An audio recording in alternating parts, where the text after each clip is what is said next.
வணக்கம். இது people English series. இந்த வீடியோல நம்ம டீம்ங்கிற ஒரு வேர்ப் பத்தி தெரிஞ்சுக்க போறோம். கூடவே team it fit, team it necessary, team it appropriate, team it advisable இந்த மாதிரியான ஃப்ரேசஸ் இதுக்கெல்லாம் என்ன அர்த்தம், இதை எங்க யூஸ் பண்ணணும், அப்புறம் பாத்தீங்கன்னா shall be deemed to have அப்படின்ற மாதிரி ஒரு லென்த்தியான ஒரு ஃப்ரேஸ் இருக்கும். இது நிறைய இடங்கள்ல நீங்க ரூல்ஸ் அண்ட் ரெகுலேஷன்ஸ் இதெல்லாம் படிக்கிறப்ப பார்த்திருக்கலாம். இதுக்கு என்ன அர்த்தம் அப்படின்றதையும் நம்ம தெரிஞ்சுக்கலாம். பொதுவா டீம் அப்படின்னா ஒரு விஷயத்த பத்தி நம்ம என்ன நினைக்கிறோம் அதுதான் டீம். சோ இந்த மாதிரி சொல்றதுக்கு நிறைய வார்த்தைகள் இருக்கே. கன்சிடர், ரெகார்டஸ் இந்த மாதிரி வார்த்தைகள்லாம் நம்ம யூஸ் பண்ணலாம். அதுலயும் ஸ்போக்கன்ல கன்சிடர்ங்கிற வார்த்தை ரொம்ப காமன். ஆனா டீம்ங்கிறது ரொம்ப ஃபார்மல் ஒண்ணு.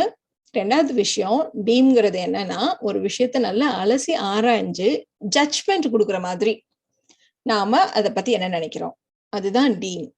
ஸோ அது வந்து ரொம்ப ஃபார்மல்ன்றதுனால இப்போ கவர்மெண்ட் யாரோ ஏதோ ஒன்று அனௌன்ஸ் பண்றாங்க, புதுசா ரூல்ஸ் கொண்டு வராங்க.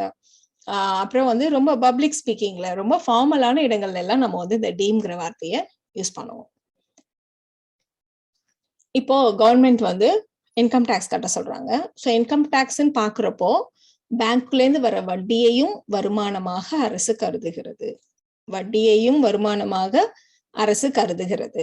ஸோ கவர்மெண்ட் கருதுகிறது டீம்ங்கிறது வேர்ப். ஸோ கவர்மெண்ட்ன்றது தேர்ட் பர்சன் சிங்குலர்ன்றதுனால நம்ம வேர்போட எஸ் சேர்த்திருக்கோம். The government deems the interest as income. The government deems the interest as income. இப்போ வந்து ஒரு பழைய பில்டிங் இருக்கு, அது வந்து டெமாலிஷ் பண்ணிடலாமா இல்லை வச்சுக்கலாமா அப்படின்னு ஒரு கமிட்டி போட்டு இன்ஸ்பெக்ட் பண்றாங்க. ஸோ கமிட்டி இன்ஸ்பெக்ட் பண்ணிட்டு அவங்களோட ரிப்போர்ட்டை கொடுக்குறாங்க. ஸோ இது வந்து ரொம்ப பழசாவும் பாதுகாப்பற்றதாகவும் இருக்கு அப்படின்னு குழு கருதியது. பாஸ்ட் டென்ஸ்ல சொல்ல போறோம். ஸோ டீமோடைய past tense deemed. The committee deemed the building old and unsafe.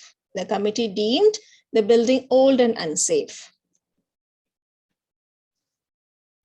ஒரு பிரச்சனையில பிரின்சிபால் தான் சரியானதாக கருதும் நடவடிக்கையை எடுப்பார். அவங்க தனக்கு அப்ராப்ரியேட்னு தோன்ற ஒரு ஆக்ஷனை எடுப்பாங்க. The principal will take what actions she deems appropriate. She deems appropriate. Appropriate-னு அவங்க நினைக்கிற, கருதுகிற ஆக்ஷனை அவங்க எடுப்பாங்க. The principal will take what actions he deems appropriate. So இந்த மாதிரி she deems appropriate-னு சொல்ற மாதிரி she deems necessary, she deems fit இந்த மாதிரிலாம் நம்ம யூஸ் பண்ணலாம். இப்போ அந்த மாதிரி phrases பத்தி தான் நம்ம பார்க்க போறோம். So she deems necessary, she deems fit இந்த மாதிரிலாம் நம்ம சொன்னோம். சில இடங்கள்ல சில phrases பாத்தீங்கன்னா deem it fit, deem it necessary, deem it advisable இந்த மாதிரி ஒரு இட்டு ஒன்று நடுவுல வரும். ஸோ அந்த மாதிரி ஃப்ரேசஸை எந்த இடத்துல யூஸ் பண்றது அப்படின்னு பார்க்கலாம். இப்போ ஏழைங்களுக்கு உதவுவதை எனது கடமையா நான் நினைக்கிறேன் அப்படின்னு நம்ம பக்கத்துல இருக்கிற ஃப்ரெண்ட் கிட்ட சொல்லலாம். ஸோ அந்த மாதிரி சொல்றப்போ நாம ஐ think it is my duty to help the poor. I think it is my duty to help the poor அப்படின்னு நம்ம சொல்லுவோம். பட் இதையே பப்ளிக் ஸ்பீக்கிங்ல ஒரு மீட்டிங்ல நிறைய பேர் முன்னாடி பேசுறப்போ நாம நினைக்கிறேன் அப்படிலாம் சொல்ல மாட்டோம். ஏழைகளுக்கு உதவுவதை எனது கடமையாக கருதுகிறேன் அப்படின்னு நம்ம சொல்லுவோம் இல்லையா. ஸோ அதே மாதிரிதான் நாமளும் ஃபார்மலா நிறைய பேருக்கு முன்னாடி பேசுறப்போ ஃபார்மலான வேர்டு ஐ டீம் அப்படி நம்ம சொல்லுவோம். I think it is my டியூட்டின்னு சொல்ற மாதிரி தான் I deem it my duty to help the poor அப்படின்னு நம்ம சொல்றோம். இந்த இஸ் எல்லாம் இங்க கிடையாது, அதை மட்டும் பார்த்துக்கோங்க. I deem it my duty to help the poor, அவ்வளவுதான். அதே மாதிரி நீதிமன்றம் பொருத்தமானதாக கருதும். The court deems it fit. நீதிமன்றம் பொருத்தமானதாக கருதும், அதுதான் நாம the court deems it fit அப்படின்னு நம்ம சொல்றோம். இப்ப எந்த உத்தரவையும் பிறப்பிக்கலாம். The court may pass any order. The court may pass any order that deems it fit. The court may pass any order that deems it fit. இப்போ ஒரு council இருக்காங்க. அவங்க வந்து ஒரு விஷயத்த நல்லா செக் பண்ணதுக்கு அப்புறம், இன்ஸ்பெக்ட் பண்ணதுக்கு அப்புறம், அதை நிறைய என்கொயரி பண்ணதுக்கு அப்புறம் ஒரு பர்டிகுலர் விஷயத்துக்கு லீகல் ஆக்ஷன் தேவையில்லை அப்படின்னு முடிவு பண்றாங்க. இப்போ ஒருவேளை லீகல் ஆக்ஷன் எடுப்பது அவசியம் என்று சபை கருதியது அப்படின்னு சொல்றதா இருந்தா the council thought it is necessary to take legal action சொல்லுவோம் இல்லையா. சோ அதே விஷயத்தை தான் நாம the council deemed it necessary to take legal action அப்படின்னு நம்ம சொல்றோம். சோ deem it பக்கத்துல இஸ் எல்லாம் கிடையாது. So the council deemed it necessary to take legal action. கருதியது அப்படின்னா இப்ப கருதவில்லை அப்படின்றதுனால நெகட்டிவா சொல்ல போறோம். So the council did not deem it necessary to take legal action. The council did not deem it necessary to take legal action. இப்போ ஒரு medical council சொல்றாங்க, இப்போ இன்னைக்கு இருக்கிற சிச்சுவேஷனுக்கு எல்லாரும் டபுள் மாஸ்க் அணிகிறது நல்லதுன்னு நாங்க கருதுகிறோம். So we deem it advisable, நல்லதுன்னு நாங்க கருதுகிறோம். We deem it advisable to wear a double mask. We deem it advisable to wear a double mask.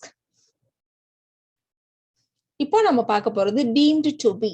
இதை நம்ம நிறைய passive voiceல யூஸ் பண்ணுவோம். இப்போ கவர்மெண்ட் வந்து ஒரு ஸ்கீம் அனௌன்ஸ் பண்ணியிருந்தாங்க. அந்த ஸ்கீம் வந்து சக்சஸ்ஃபுல் அப்படின்னா இந்த ஸ்கீம் சக்சஸ்ஃபுல்லாக கருதப்படுகிறது அப்படின்னா the scheme is deemed to be successful. The scheme is deemed to be successful அப்படி நம்ம சொல்லுவோம். சில இன்ஸ்டிடியூஷன்ஸ் எல்லாம் நாம deemed universities சொல்லுவோம். அது ஆக்சுவலா deemed to be universities. அதுதான் நாம வந்து ஷார்ட்டா deemed universities அப்படின்னு சொல்றோம். அதுக்கு என்ன அர்த்தம் அப்படின்னா இந்த நிறுவனங்கள் பல்கலைக்கழகங்களாக கருதப்படுகின்றன. உண்மையில அது யூனிவர்சிட்டிகளாக கருதப்படுகின்றன. So these institutions are deemed to be universities. These institutions are deemed to be universities.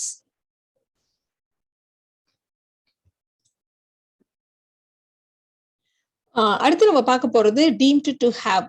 இந்த have பக்கத்துல ஒரு தேர்ட் ஃபார்ம் வந்ததுன்னு வச்சுக்கோங்களேன். to have அதுக்கப்புறம் third form of the verb வந்ததானா நம்ம வந்து பாஸ்ட்ல நடந்த ஒரு விஷயத்த சொல்ல போறோம். ஒன்னு இப்போ shall be deemed to have இந்த இடத்துல future tense, இந்த இடத்துல past tense. இது என்ன அப்படின்னு கேட்டோம். கருதப்படும் அப்படின்னாதான் shall be deemed. கருதப்படும் அப்படின்னா shall be deemed. to have done அப்படின்னா ஏற்கனவே நடந்ததாக செய்ததாக கருதப்படும்.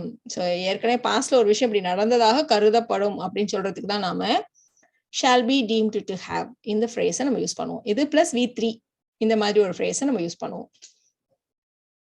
இப்போ போன வருஷம் ஸ்கூல்ஸ் எல்லாம் எப்படி செயல்பட்டாங்க அப்படின்னு சொல்றதுக்கு ஒரு ஸ்கேல் பிக்ஸ் பண்றாங்க. இதுக்கு இத்தனை பாயிண்ட், இதுக்கு இத்தனை பாயிண்ட். ஒவ்வொரு ஸ்கூலும் எத்தனை பாயிண்ட்னு கால்குலேட் பண்ணுவோம்.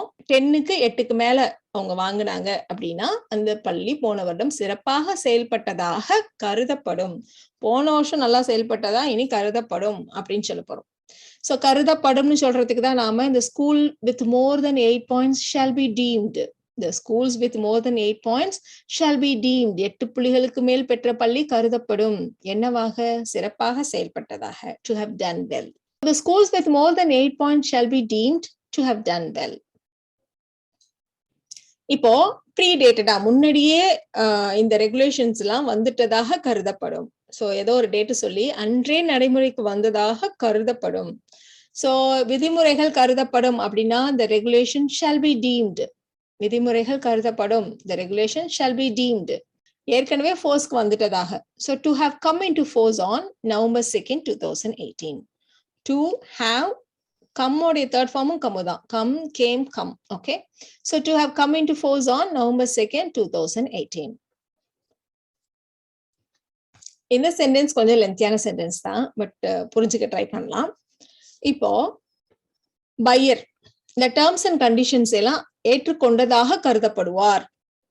சோ பையர் கருதப்படுவார். the buyer shall be deemed அப்படின்னா பையர் கருதப்படுவார். கண்டிஷன்ஸ் எல்லாம் அவர் அக்செப்ட் பண்ணிக்கிட்டதா கருதப்படுவாராம். So to have accepted the terms and conditions. So accept அதோட third form accepted. Past tense மாதிரியே தான். So the buyer shall be deemed to have accepted the terms and conditions.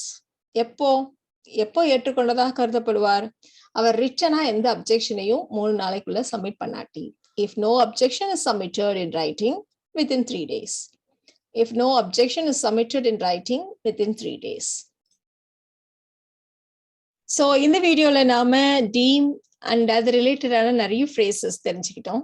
இந்த video உங்களுக்கு ஸ்போக்கனுக்கு இல்ல, நியூஸ் பேப்பர், மேகசின்ஸ், புக்ஸ், கவர்மெண்டோட rules and regulations எல்லாம் இதெல்லாம் படிக்கிறப்போ உங்களுக்கு ரொம்ப யூஸ்ஃபுல்லா இருக்கும்.